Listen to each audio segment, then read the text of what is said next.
నమస్తే అండి. Welcome to Dharani talkies.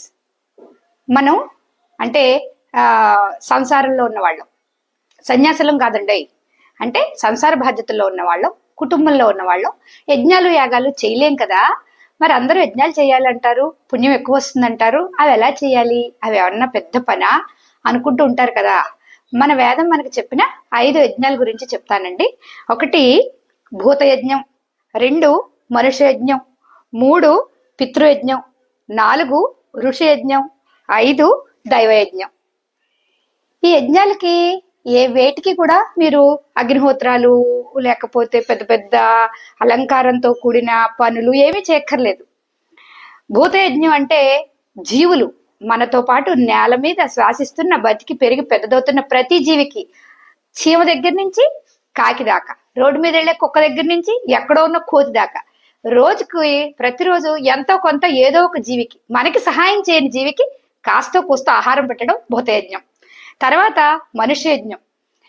ఎవరితో అయితే మనం సమాజంలో జీవిస్తున్నామో ఆ మనుషులకి ఏదో విధంగా సహాయం చేయడం. మీరు టీచర్ అనుకోండి, ఉద్యోగం మానేసి ఎవరికి చదువు చెప్పక్కర్లే, మీతో పాటు మీకు మీ వీధిలో ఎవరో 2 పిల్లలు, చదువు లేని పిల్లలు, లేకపోతే డబ్బు లేని వాళ్ళు, రోడ్ల మీద తిరుగుతున్న పిల్లలు ఉంటారు కదా, వాళ్ళని పిలిచి ఒక పావుగంట చదువు చెప్పండి. మీరు ఏం చేయగలిగితే అది. మనిషికి తాత, కూరగాయల తాత వెళ్తున్నాడు అనుకోండి, 60 ఏళ్ళు 70 ఏళ్ళు పైబడిన తాత తన కుటుంబ పోషణ కోసం కూరలు అమ్ముతున్నాడు అనుకోండి, బేరం చేయకుండా తాత దగ్గర కొనండి చాలు. రాత్రికి వాడిపోయే పూలు అమ్ముకునే అతను ఉంటాడు, అతను అయ్యి బాబా పూలు ఎక్కువ రేటు మాకెందుకు అనుకుంటా, రాత్రి తెల్లారితే అతనికి పనిచేయదు. మీరు ఇచ్చే దాంట్లో అతను కోటీశ్వరుడు అవుతాడు అనట్లేదు, కానీ మీరు ఒక సాయం చేసినట్టు. అలాంటి సాయాలు మనిషికి చేయడం మనుష్య యజ్ఞం. తర్వాతది పితృయజ్ఞం, అంటే మన పెద్దలకి. ఇదేమిటండి అంటే, మీరు మన వంశాన్ని కొనసాగించటమే పితృయజ్ఞం అండి. అంటే మీ పరంపరని, మీ ఇంట్లో ఉన్న మీ పెద్దల నుంచి మీకు వచ్చిన ఈ పరంపరని దాన్ని కొనసాగించడమే పితృయజ్ఞం. పిల్లల్ని కనటం, పెంచటం, ధర్మబద్ధంగా వారిని సొసైటీకి అందించడం పితృయజ్ఞం. తర్వాతది ఋషి యజ్ఞం. అంటే ఎక్కడికో ఋషికేసుకెళ్ళి ఋషులు ఎవరో పట్టుకుంటే వాళ్ళు దండం పెట్టమని కాదండి, వారిని మీ ఇంట్లోనే ఏదో రూపంలో, ఒక్క శ్లోకం రూపంలో తలుచుకోండి. ఏదో ఒక శ్లోకం, శాంతాకారం భుజగశయనం అంటారు, లేకపోతే మీకు చాలా శ్లోకాలు ఉంటాయి. ఏదో ఒక శ్లోకం ఆ ఋషిని తలుచుకుని, వారు వేదాలని అంత కష్టపడి మనకు అందించారు కదా, వారి రుణం తీర్చుకోవాలి కదా. ఒక్క శ్లోకం, ఏదో ఒక్క శ్లోకం నేర్పండి చాలు, నేర్చుకోండి చాలు. అది ఋషి యజ్ఞం. ఆఖరిది దైవయజ్ఞం.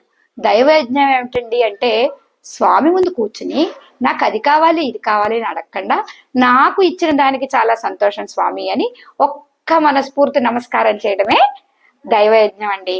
ఈ 5 పనులు మనం చేస్తే అన్ని యజ్ఞాలు చేసిన ఫలం వచ్చేస్తుంది.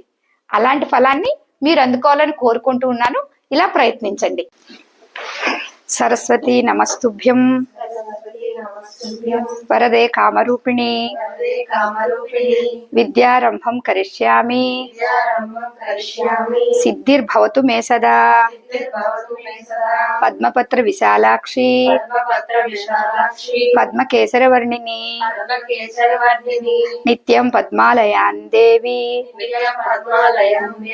సామాం పాతు సరస్వతి భగవతి భారతి నిశ్శేష జాడ్యాపహ.